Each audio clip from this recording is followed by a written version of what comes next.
ลูกหลานเอ้ย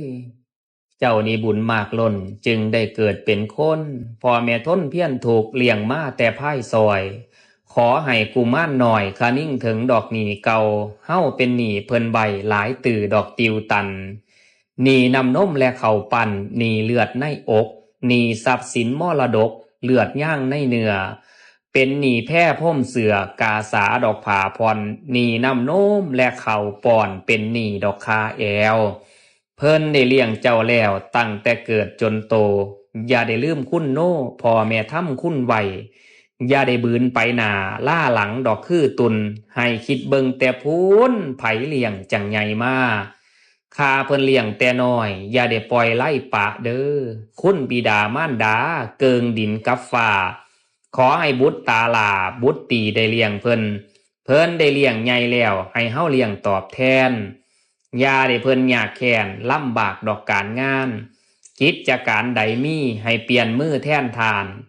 การเฮือนซ่านปัดแผ่วถูเฮือนดอกเมียนบอนอย่าให้เพิ่นเดือดร้อนให้เฮาตอนดอกเปลี่ยนมืองานที่เฮ็ดสู่มือตกแต่งดอกแรงง่ายเฮาต้องเป็นคนบายแต่งง่ายดอกแรงเศร้าอย่าให้มารดาเจ้าทำครัวดอกคือเก่าอันว่าเฮาใหญ่แล้วอย่าให้เพิ่นเลี้ยงเขาให้เฮาเลี้ยงจังแม่นคอง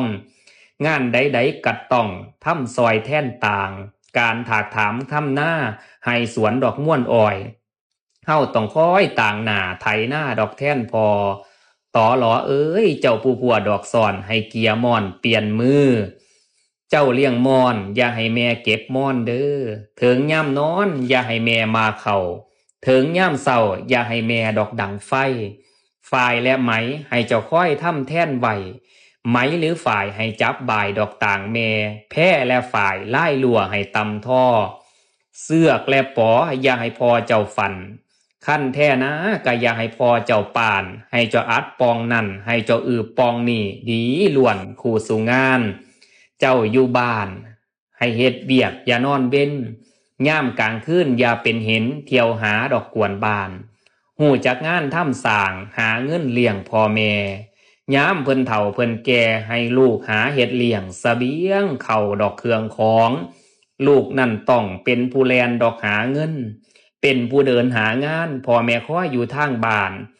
อย่าสุมั่วเมาข่านการงานบ่สร้างก่อฝ้าวตอบแทนคุณแม่พ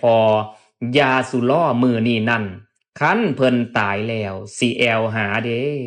ลูกหลานเอ้ยคำแพงเอ่ย